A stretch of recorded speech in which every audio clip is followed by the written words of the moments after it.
পাহাড় অর্থাৎ বাংলাদেশের পার্বত্য অঞ্চল রাঙ্গামাটি এবং খাগড়াছড়ি সেখানে আবারও প্রাণ জড়ছে। এখন পর্যন্ত গণমাধ্যম বলছে 4 জন নিহত হওয়ার খবর তারা পেয়েছে। যখন সার্বিক পরিস্থিতি অনিয়ন্ত্রিত থাকে তখন অনেকেই আসলে সুযোগ নেন। এখানে কতটা সুযোগ নেওয়া হচ্ছে, কতটা আসলে এই ধরনের দাঙ্গা প্রত্যাশিত ছিল? এরকম ঘটনা সারা দেশে প্রতিদিন অসংখ্য ঘটে।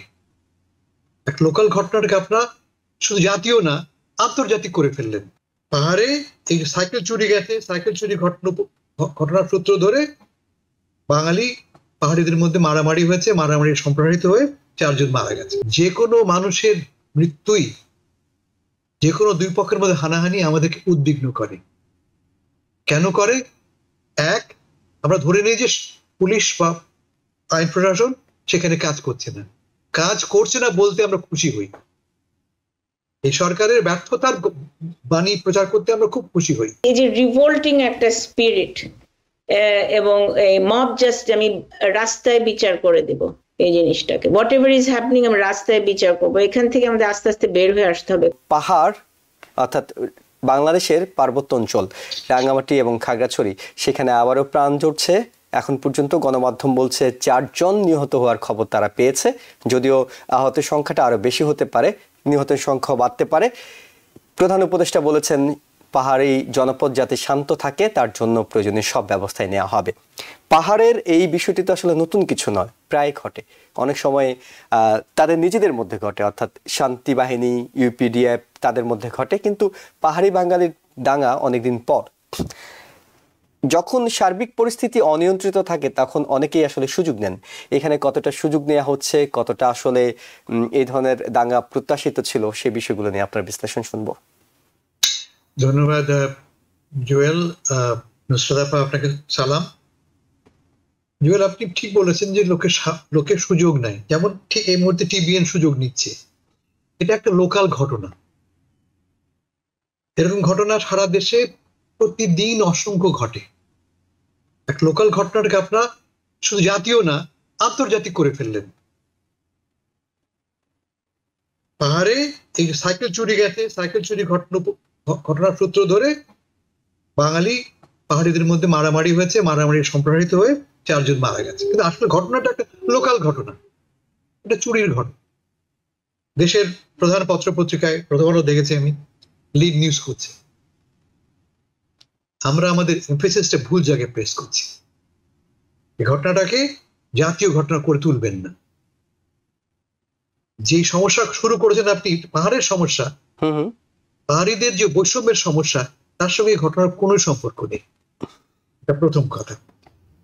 কিন্তু যেহেতু এখন ঘটনাটা ঘটছে, এখন মানে আপনি ঠিকই বলেছেন যে অশান্ত বাংলাদেশ, বিশৃঙ্খল বাংলাদেশ, আনরুলি বাংলাদেশ, সেই বাংলাদেশে যে কোনো সংঘাতই, যে কোনো মানুষের মৃত্যুই, যে কোনো দুই পক্ষের মধ্যে হানাহানি আমাদেরকে উদ্বিগ্ন করে। কেন করে? এক, আমরা ধরে নিই যে পুলিশ বা আইন প্রশাসন সেখানে কাজ করছে না। কাজ করছে না বলতে আমরা খুশি হই। এই সরকারের ব্যর্থতার বাণী প্রচার করতে আমরা খুব খুশি হই। কিন্তু এগুলি সবই বিচ্ছিন্ন ঘটনা। এটি কোনো সংগঠিত পরিকল্পিত ঘটনা নয় যা থেকে আমরা ধরে নেব যে এই সরকার ফেল করছে। যে কনক্লুশন আমি পত্র পত্রিকায় বা ফেসবুকে দেখতে পাচ্ছি, এটা একটা। 2 নম্বর হচ্ছে যে পাহাড়ের যে সমস্যা, এটা খুব গভীর সমস্যা। এই এলাকাটা, এই শহরটা, এই দেশটা ছিল পাহাড়িদের। সেখানে আমরা বাঙালিরা, সমতলের লোকেরা অনুপ্রবেশ করে তাদেরকে হটিয়ে সেখানে জায়গা দখল করেছি আমি। বৈষম্য কোথায়? আপনি আমাকে বাস্তুচ্যুত করেছেন, অথচ আপনার সকল সিম্প্যাথি কিন্তু ওই বাঙালিদের জন্য। জায়গাটা আমার, দেশটা আমার, মাটিটা আমার। আপনি সামরিক বাহিনীর সাথে নিয়ে আমার দেশটাকে অকুপাই করে রেখে এখানে আপনি বছরের পর বছর, লিটারালি বছরের বছর অকুপাই করে আছেন। যে কথা বলতে আসুন, এই বৈষম্য নিয়ে কথা বলি, অধিকারহীনতা নিয়ে কথা বলি আমরা। তাই একটা সাইকেল চুরি নিয়ে কি ঘটনা ঘটলো তা নিয়ে কথা বলতে আমি ইন্টারেস্টেড নই। একটা বিষয় হাসান ফেরদৌস ভাই আপনার কাছে আনবো, সেটা হলো যখন আমরা বলছিলাম যে সুযোগ নেয়ার অনেক বিষয় থাকে এই ধরনের পরিস্থিতিতে, যখন আইন শৃঙ্খলা পরিস্থিতি এক ধরনের টালমাটাল অবস্থায় থাকে কিংবা সরকারও এখন পর্যন্ত স্থির হতে পারেনি, সেই সব জায়গায় যখন এর আগে আপনার নিশ্চয় মনে আছে 90-এর আগে যখন এই পাহাড়টা অশান্ত ছিল শান্তি চুক্তি হওয়ার আগে বিশেষ করে, তখন কিন্তু শান্তি বাহিনীর বিরুদ্ধে যতগুলো অভিযান পরিচালিত হতো সবসময় শান্তি বাহিনী ভারতে গিয়ে আশ্রয় নিত বর্ডার থাকার কারণে। এখন মণিপুর অশান্ত হচ্ছে, নানা ধরনের কূটনৈতিক বিষয়গুলো কিংবা ভূ রাজনৈতিক বিষয়গুলোতে আপনি কোনো আশঙ্কা দেখছেন যে এই অশান্ত হওয়ার সঙ্গে? এই ঘটনায় নয়, ওভারঅল ইয়েস, এই ঘটনা সেই ঘটনা নয়। এই ঘটনাটাকে আমরা চাইলে এটাকে আমরা অত বড় করে ফেলতে পারি এবং এটাকে কানেক্ট করতে পারি আমরা, কিন্তু এই ঘটনাটা অত বড় ঘটনা নয় বা ছিল না। এই ঘটনাটা একদমই লোকাল একটা ঘটনা, একটু সাইকেল চুরির ঘটনা থেকে দুই পক্ষের মারামারি। এরকম মারামারি ঢাকায় বাংলাদেশে প্রতিনিয়ত ঘটছে। এটাকে আমরা তো বড় কেন করছি? একটু আগে বুঝিয়ে বললাম, 1 নম্বর এই সময়ের কারণে, সময়টা ভালো নয়, এবং এই সময় যত আমরা দেখাবো অশান্ত, তত কোনো একটা দলের লাভ হবে এতে, কোনো একটা পক্ষের লাভ হবে এতে। যারা চায় এই সরকার ব্যর্থ হোক, যারা চায় অশান্তি আরো বাড়ুক, তারা খুব লাভবান হবে।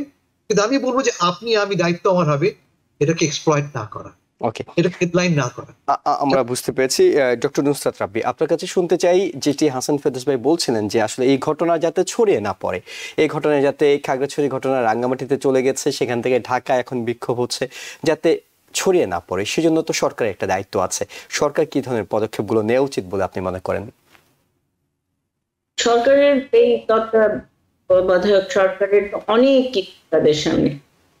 এখন সাধারণ নাগরিক, প্রেস, আমাদেরও দায়িত্ব রয়েছে এখানে, যে হাসান ভাই যেটা বললেন, যেটা যদি কানেক্টেড না হয় টু এনিথিং রিয়েল, সেটা পয়েন্ট আউট করা।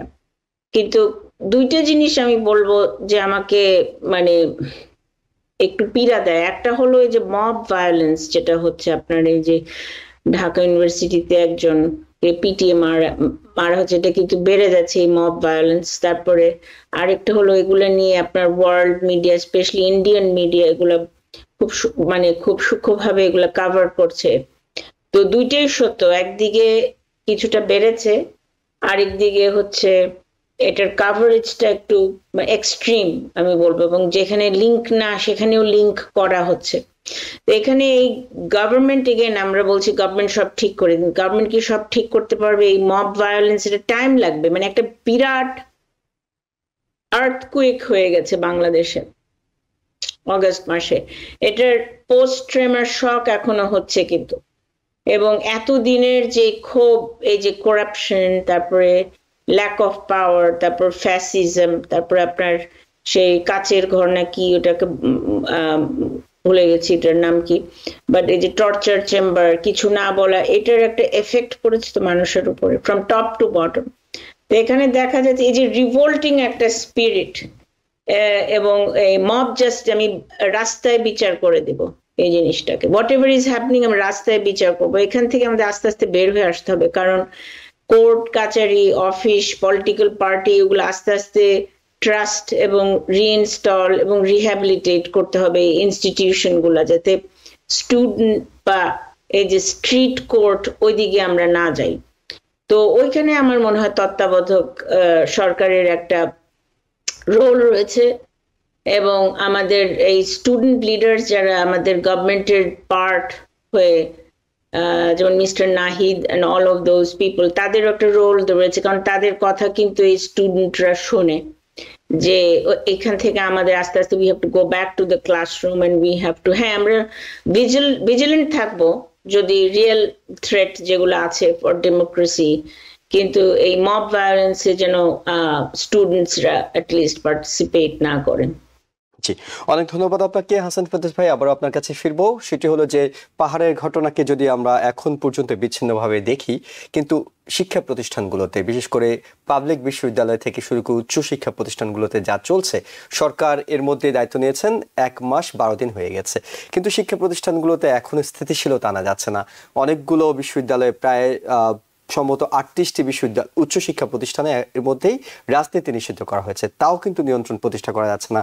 মব ভায়োলেন্স হচ্ছে, কিংবা আপনি হয়তো দেখেছেন যে শাহজালাল বিজ্ঞান ও প্রযুক্তি বিশ্ববিদ্যালয় প্রভিসি এবং রেজিস্ট্রারকে কিংবা ট্রেজারারকে ছাত্ররা গিয়ে শপথ পড়াচ্ছেন। এই যে অনিয়ন্ত্রণ কিংবা সরকার এখনো নিয়ন্ত্রণ প্রতিষ্ঠা কেন করতে পারছে না, বলে কতটা দরকার এখন নিয়ন্ত্রণ প্রতিষ্ঠা করা? এই ঘটনাগুলি আমি মনে করি, আগের ঘটনা বললাম আমি বিচ্ছিন্ন, এই ঘটনাগুলি অনেক বেশি ক্ষতিকর এবং অনেক বেশি হাইলাইট হওয়ার প্রয়োজন আছে, অনেক বেশি আমাদের জানানোর প্রয়োজন আছে।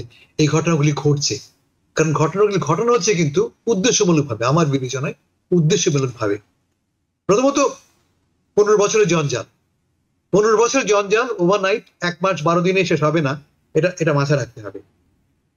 বাংলাদেশে আপাতত শুরু করেছেন ভালো, একটা টেকটনিক শিফট হয়েছে, একটা আর্থকোয়েক হয়ে গেছে। একটা আর্থকোয়েকের পরে বাড়ি গড়তে কত সময় লাগে, ভাঙা মাটি সরাতে কত সময় লাগে, যে মানুষ মাটির তলে পড়ে আছে তাকে বের করতে কত সময় লাগে, আপনি সে সময়টাও দেবেন না। তার আগে আপনি অ্যানাউন্স করে বলবেন যে সরকার ব্যর্থ হয়ে গেছে, সেখানেই আমার আপনি। তবে যে ঘটনাগুলি ঘটছে অনভিপ্রেত, অনাকাঙ্ক্ষিত এবং খুব শক্তভাবে প্রতিবাদ হচ্ছে বলেই বিদেশে বসেও কিন্তু আমরা এ নিয়ে কথা বলছি। এবং লক্ষ্য করে দেখবেন, উপদেষ্টাদের শুরু করে সমন্বয়করা, ছাত্ররা, প্রশাসন সব তরফ থেকে কিন্তু প্রতিবাদগুলি আসছে।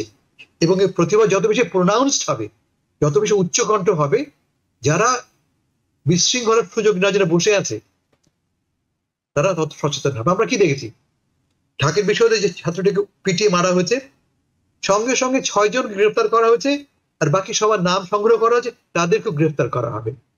এটি হচ্ছে ওয়ার্নিং সিগন্যাল। তুমি যদি অপরাধ করো তুমি কিন্তু ছাড় পাবে না, এইটা আমি জোর দিতে চাই। সরকারকে, সরকারি প্রতিষ্ঠানগুলিকে, আইন প্রশাসনকে যেন কেউ ছাড় না পায়, দলের লোক বলে, সমন্বয়কের বন্ধু বলে বা হোয়াট এভার, ছাড় যেন না পায়। কারণ যে অপরাধী বিগত প্রশাসনেরই হোক আর এখনকার প্রশাসনেরই হোক, যেন ছাড় না পায়। And I think we are on the right track. এবং আইনের শাসন কিন্তু হাসান ফেরদৌস ভাই এটাকেই বলে। আইনের শাসন মানে এই না যে অপরাধ হবে না, অপরাধ হবে কিন্তু তাকে জবাবদিহি করতে হবে, তাকে আইনের মুখোমুখি করা হবে। আমেরিকাতেও কিন্তু প্রতিনিয়তই অপরাধ ঘটছে। যে নিউ ইয়র্কে আপনি আমি বাস করি, সেখানে কিন্তু প্রচুর বন্দুক হামলা, প্রচুর ঘটনা ঘটে, কিন্তু তাদেরকে আইনের মুখোমুখি করা হয়। নিশ্চয়ই বাংলাদেশে সব মানুষ ফেরেশতা হয়ে যায়নি, রাতারাতি যে কোনো কিছু ঘটবে না। খুব ইন্টারেস্টিং কথা বললাম নিউ ইয়র্ক নিয়ে। আমরা কখনো কি বলি নিউ ইয়র্কে ট্রেন হামলা হচ্ছে, আমার পাড়ায় বন্দুক হামলা হচ্ছে, সঙ্গে সঙ্গে কি বলি আমেরিকান প্রশাসন ভেঙে পড়ছে? আমরা সঙ্গে সঙ্গে কি বলি আমেরিকান প্রশাসন ব্যর্থ? এগুলো আমার সঙ্গে তফাৎ বাংলাদেশে আমরা দ্রুত কনক্লুশন টানতে চাইছি যে বাংলাদেশের সরকার সম্পূর্ণ ব্যর্থ। আমি বলছি যে এইটা টেনে ধরেন। ঠিক বলেছেন যে পুলিশ থাকবে, আইনি প্রশাসন থাকবে, অপরাধ থাকবে। অপরাধকে ঢাকানোর জন্যই পুলিশ, আর আমারও একটা দায়িত্ব আছে, আমি যদি সাংবাদিক হই আমারও দায়িত্ব আছে অপরাধগুলিকে সঠিকভাবে চিহ্নিত করা এবং তা প্রমোট করা। If you're wondering, should I get my COVID shot? Think about other people.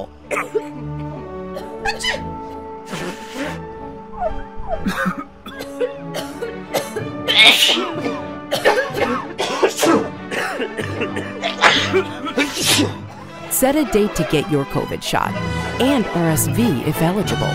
Learn more at nj.gov/health/vaccines. New York থেকে সম্প্রচারিত TVN 24 টেলিভিশন বিশ্বজুড়ে বাঙালির কণ্ঠস্বর।